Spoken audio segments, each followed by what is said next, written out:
Hello, everybody.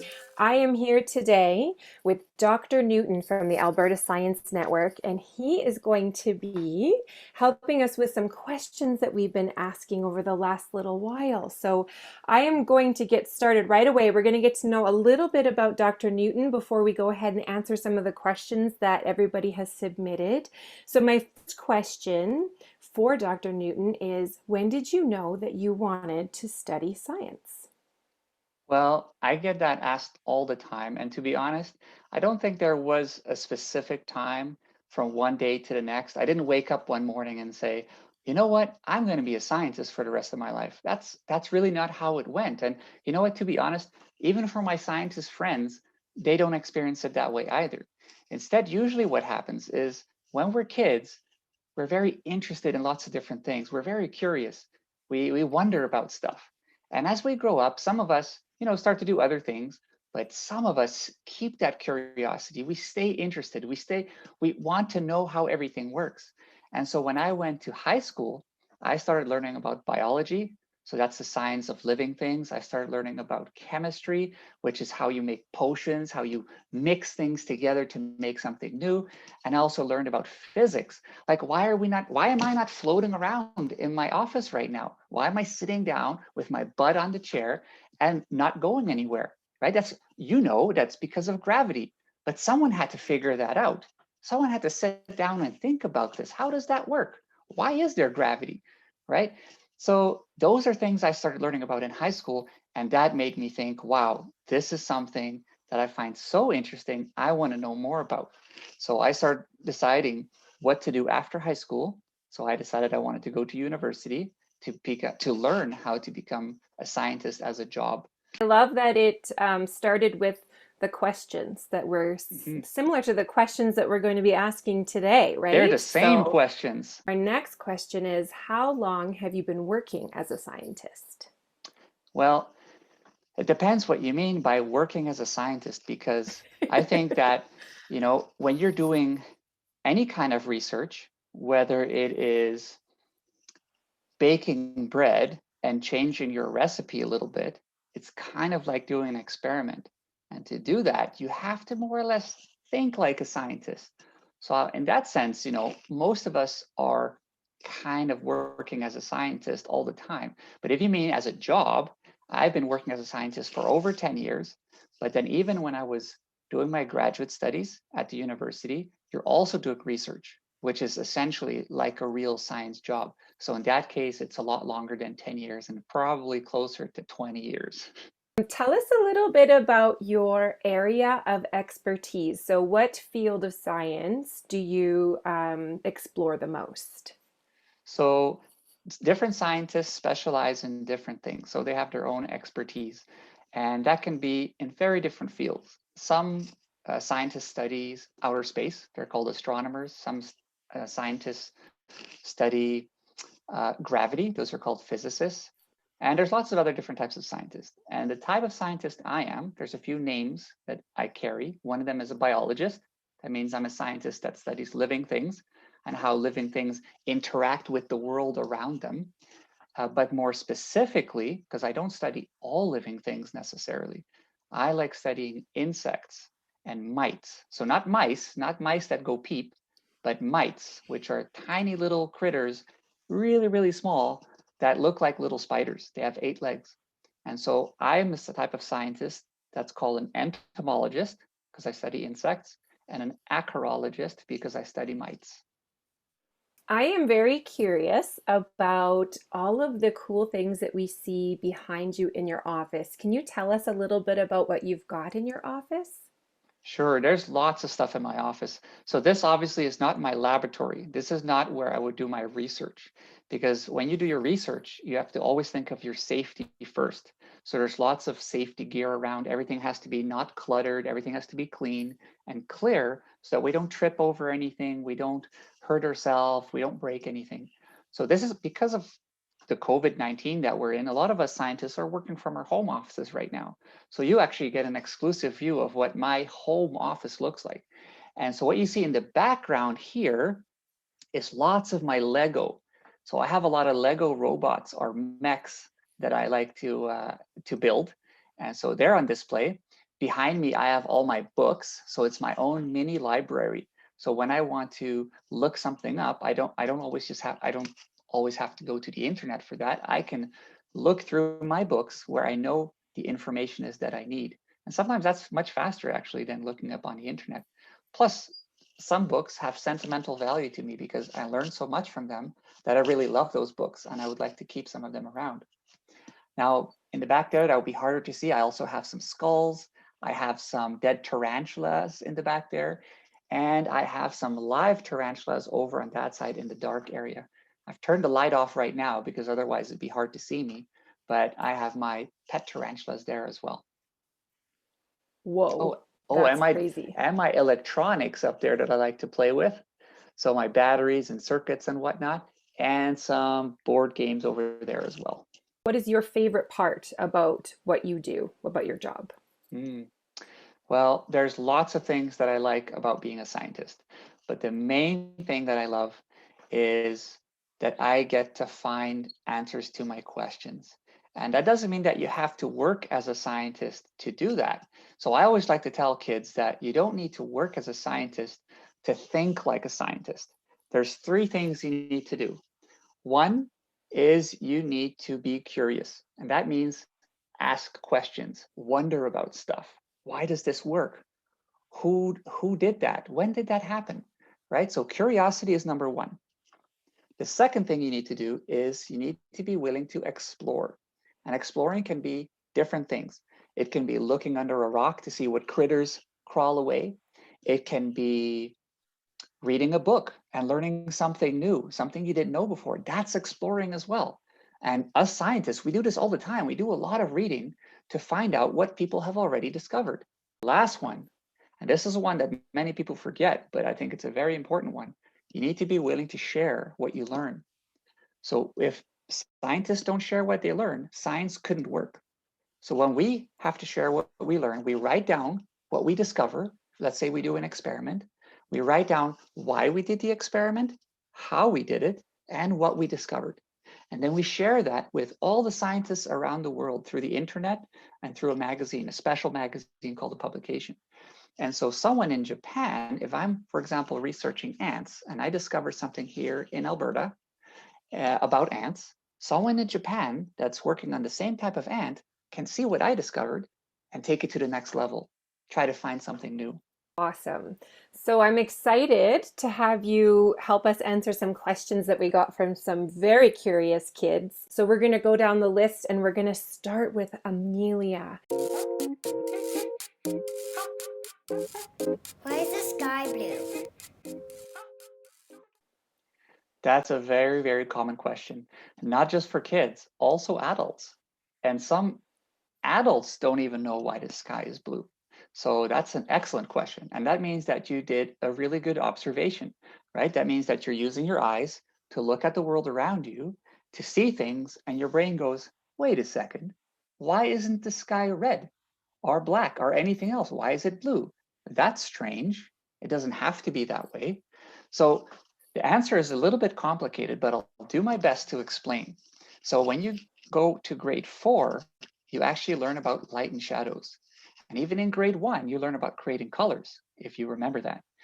And so white light is actually made up of all the colors of the rainbow, right? And that's everything from red, green, yellow, purple, blue, right? All the colors, if you squeeze them together, essentially, they become white light. So the light from the sun coming to the earth is white. The thing is, it doesn't just come from the sun directly to our eyes.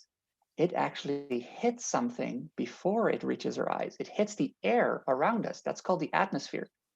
So the earth is surrounded by air. And thank goodness, because that's what we need to breathe. But when that sunlight hits our air, one color specifically gets bounced around. It hits the air molecules. Now, if you're thinking, what are you talking about? Air molecules, things in the air? I don't see anything in front of me right now. But if you move your hand very quickly like this, you can create a breeze. You can create wind. And wind is just moving air around. So even though we can't see it because they're all spread out and they're so tiny, we can feel that there is air here. And so it's that air, when light hits that air, it scatters the blue light all around. And that's why the sun seems blue. Sorry, the sky, that's why the sky seems blue. How could we be sure? We could do an experiment. So what if we go to another planet that doesn't have an atmosphere? For example, the moon. The moon doesn't have an atmosphere. There's no air around the moon. That's why we need to wear a spacesuit with an oxygen tank so we can survive on the moon if we want to visit there. If you're standing on the moon's surface and it's daytime, so the sun is above our head, above our spacesuit, and we look up, we don't see a blue sky there. Instead, what we see is darkness. We see a circle of white, which is the sun, but everything else is black because the sunlight is not bouncing around because there is no atmosphere. And that's why we kind of know for sure that that's why our sky is blue. Are you ready for the next question, Dr. Newton? Absolutely. Where do ladybugs go in the winter? Hey, well, that would be one of my favorite questions probably because it has to do with insects. So ladybugs are actually beetles. And in grade 2, you would learn about small crawling and flying animals. So that's when you learn about beetles and other little crawling critters. So some animals, when winter comes, they leave, right? If you think of Canada geese, when winter comes here, they go, no way, Jose, this is way too cold. Let's leave. We're going to go to a warmer place. Let's head south in the direction of Calgary, in the direction of Montana, the United States, heading that way all the way down to Mexico, because that's where it stays warm in winter, right? And when spring comes, they fly back up to Alberta, where it's warming up, so they can eat all the green grass that we have here at that time. But lots of animals can't leave, right? Bears can't leave. Bears go and hibernate. They just, there's no food to get into winter. It's too cold. It's no fun at all. So they instead just sleep it off, right? It's like taking a time out until better times come along. And insects, some insects, I should say many, do the same. And insects don't go into hibernation. It's a little different. So entomologists call it diapause. So in fall, when the days start becoming shorter and shorter, and you'll remember when you go to school, it gets darker and darker. And when you come home, there's less and less daylight, right? And that's because our days are getting shorter until the winter solstice. And insects use that. They kind of, in their brain, in their animal brain, they calculate, oh, the days are getting shorter and shorter. It's time for me to get ready for diapause. I need to eat as much as I can. And now I need to find a place to hunker down for winter, a safe place. So you have to ask yourself, would it be a safe place to sit on top of a tree in winter? Probably not. You would get blown off by the wind. It would get freezing cold. So instead, what insects do is they try to find places to hide. And that can be under dead leaves. That can be in the cracks of trees or in our windowsills. And that way, when snow covers that, snow acts as an insulator. So it keeps the really cold -20, -30 temperatures out. And underneath the snow, it stays about between 1 degrees plus Celsius or maybe -3. So that's not too cold. And that's where an insect would hibernate. And as they go into diapause, they even create a little bit of antifreeze in their body so that their body doesn't become like an ice cube. Because if it would, if water turns to ice, it creates these crystals. And those crystals would essentially destroy the insect's body. So it's a pretty amazing chemical reaction that happens in the insect's body to survive the winter. So imagine that, all that amazing science is happening, even though these critters are so tiny. Declan has a question for you. What do worms eat? Worms sometimes You have to ask a question about a question. So it's very important to think about how you formulate a question, how you say your question. So in this case, when you say, what do worms eat? Okay, I know what means. I know what eat means because that's put in your mouth. But what are worms? What do you mean by worms? Because as a biologist, I know there are thousands of different types of worms in the world. Some worms are the larvae, the babies of insects. Some worms are parasites that live inside animals' bodies, inside their bellies, which is pretty gross. There are worms that live in the sea that have hairs on them.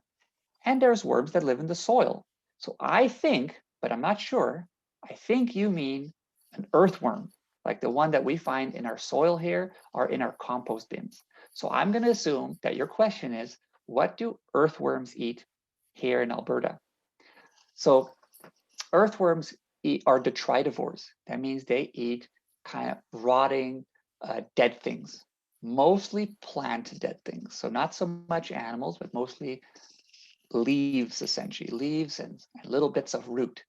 And so one way that some species of earthworm eat is that they come out of their burrow, they grab a little piece of leaf or a whole leaf, and then they pull it down into their burrow. They leave it sit there for a while so that the leaf can get nice and moist and soft. And then they snip off little pieces of that leaf because they don't have teeth.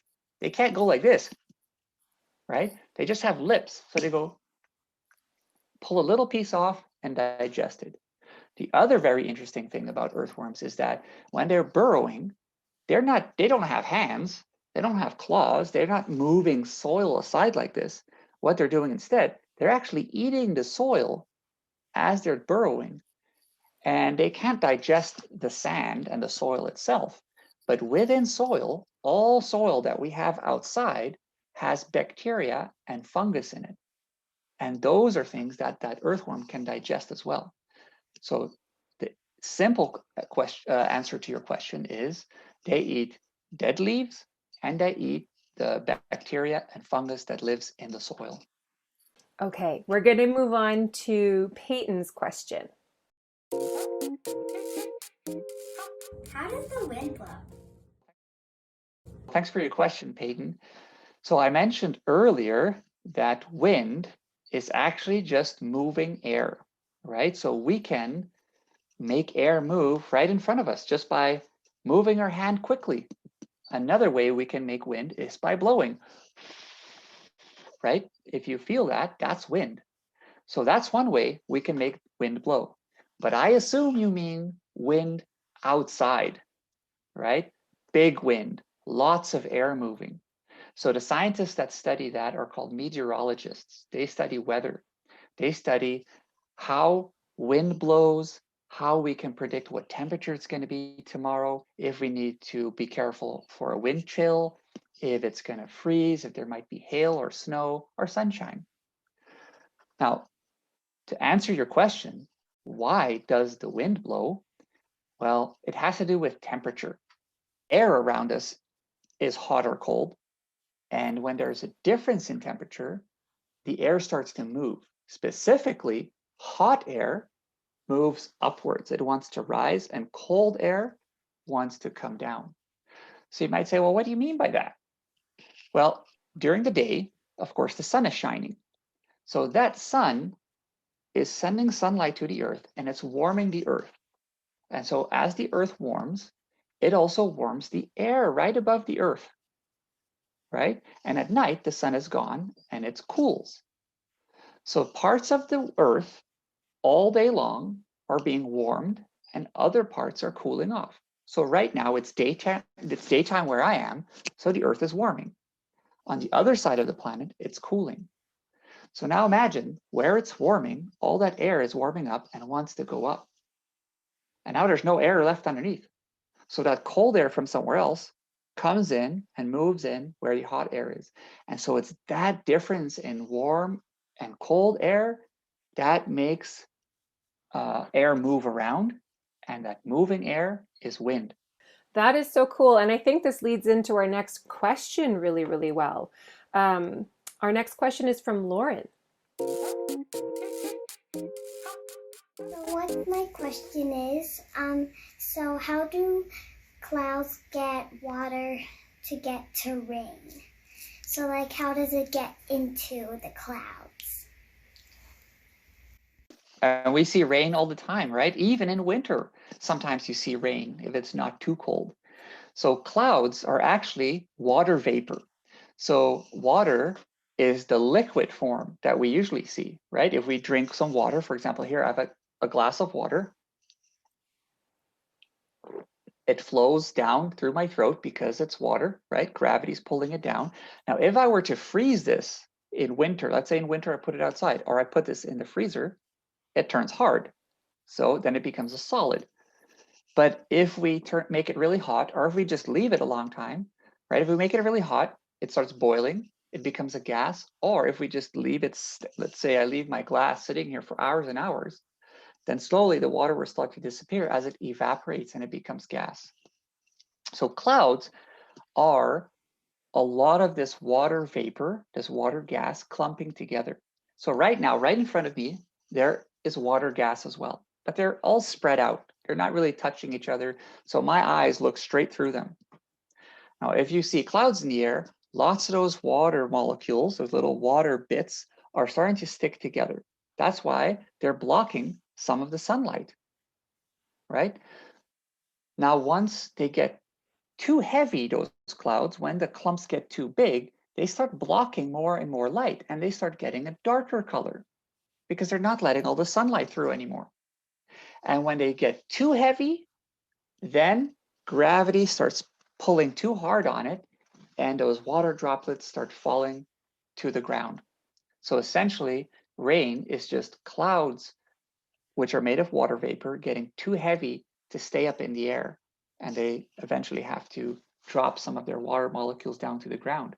And that's the beginning of the water cycle, because then the water lands on the earth, goes through our streams, ends up in our lakes, our wetlands, and eventually evaporate up into the sky again and become clouds again. There is an experiment that I can show you how to create clouds. I have this bottle here, and we're going to pretend that this bottle, this is just a regular pop bottle. It's empty, there's nothing in it, just air, right? Now there's a couple ways that I can create a cloud in this bottle. But what I'm going to do is, instead of using air molecules, I'm going to use some alcohol that's in the air. So instead of water molecules that are in here right now, they're a bit harder to show. They're much harder to make them clump together. Instead, I'm going to use this alcohol, which is another liquid. It's a clear liquid. I'm going to put it in here just a little bit. It's called rubbing alcohol, and it evaporates very easily, meaning that it becomes gas very easily. So if I leave this standing around, it's going to disappear much faster than water would. Okay, so I'm going to just run it around like this a little bit. And now what I'm going to do is I have this bicycle pump here. So a bicycle pump blows air into a tire. In this case, I am going to blow air into this bottle. And what that creates is a change in pressure. So like I said, the Earth has different pressure areas, high and low pressure, and that has to do with the temperature of the air.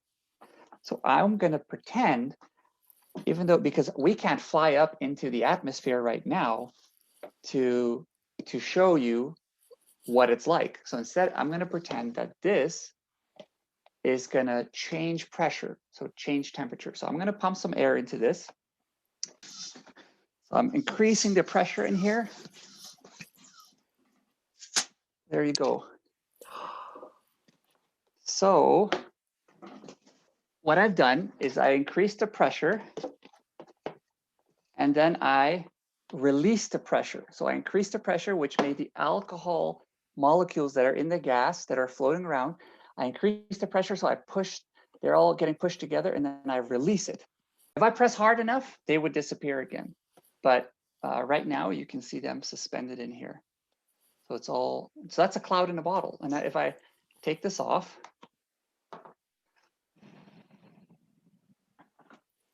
you can see the cloud moving in there. Our next question is from Katie. Hello, my name is Katie Jane, and my question is how ink is made. Thank you. Now, there's lots of different types of ink. So you can think of ink that's used to print clothing, right? That's called a dye. You can think of ink used to print in a computer printer. And you can think of ink in your markers. And you can think of ink in a pen, right? So if I just have a regular black pen, right? That's probably the ink you're thinking of right now. What is that stuff when I write on a piece of paper? So I'll tell you about two different types of ink. First, I'll tell you about the traditional black ink. And this is a way that you can still make ink today. And it's done using soot. So that's S-O-O-T. So soot is the black powder that you get on the inside of a chimney, on the inside of a barbecue. It's basically when you burn wood, it creates partially unburnt carbon. And carbon is something even our bodies are made of. All living things are made of carbon. Of course, it doesn't look the same, but it's the same molecule. If we take that stuff, that's called a pigment. That's the black color in the ink.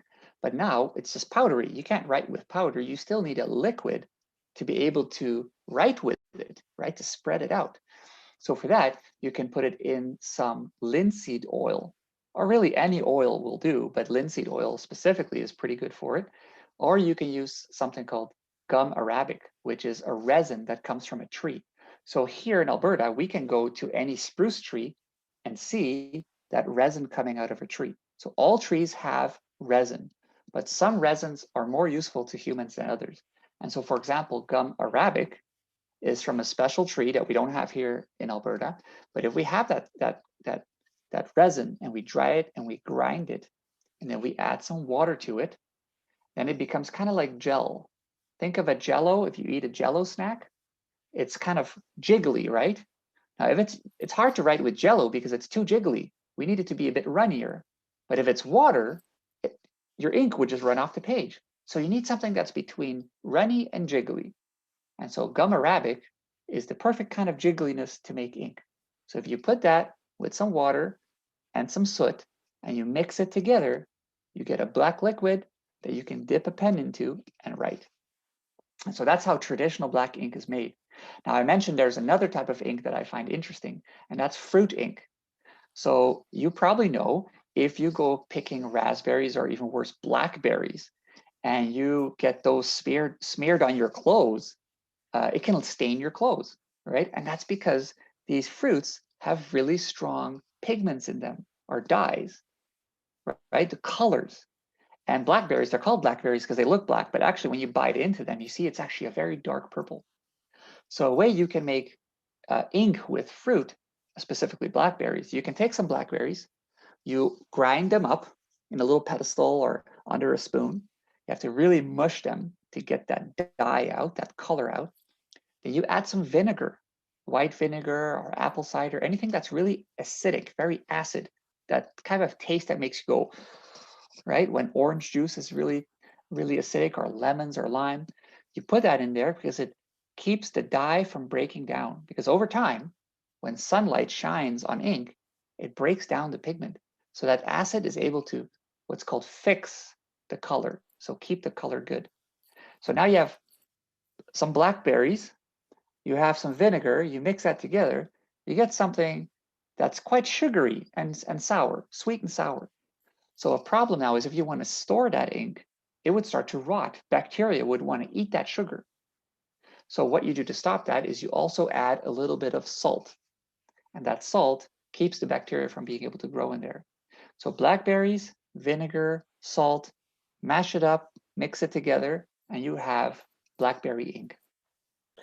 Okay, so I just want to send a huge thank you to you, Dr. Newton, for taking the time to share all of your information with us. You mentioned earlier that one of the most important parts about being a scientist is that you share.